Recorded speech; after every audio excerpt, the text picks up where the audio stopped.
Confúcio foi um cara que viveu aí numa época de mais ou menos 500 a.C.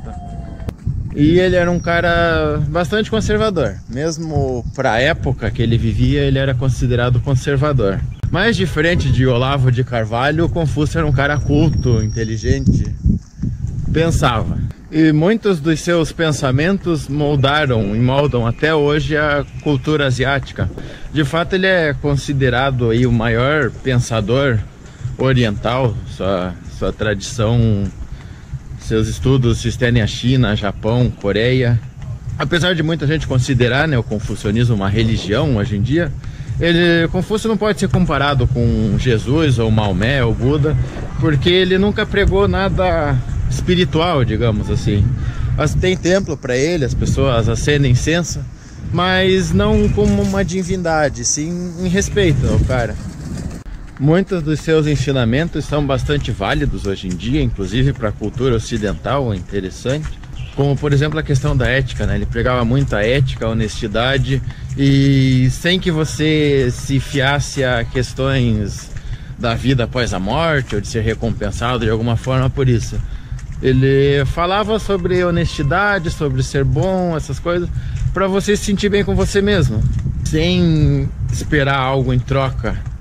E aí ele, dentre os seus pensamentos, né, ele imaginava uma sociedade onde todo mundo tivesse uma ética, que seria a forma de ter uma sociedade perfeita. Ele também pregava muito a obediência aos pais, ao culto aos ancestrais da família, e também defendia educação gratuita para as crianças. E aí outras linhas de pensamento dele são bastante questionadas e criticadas hoje em dia, principalmente no Ocidente. Como, por exemplo, ele pregava que a mulher deveria obediência ao marido, né? Obediência total. Ele era, na verdade, um grande defensor da hierarquia, né? Ele vivia numa sociedade feudal na época, era a favor do feudalismo. Ele defendia que o poder fosse centralizado, que a população exercesse respeito e devoção total ao líder, e em troca esse líder seria ético e protegeria a população. É uma ideia que na teoria pode funcionar bem, o difícil é você ter um líder com essa ética. Esse tipo de pensamento inclusive serviu para justificar algumas ditaduras, como por exemplo a Coreia do Norte. A Coreia do Norte se baseia fortemente nesse ensinamento de Confúcio.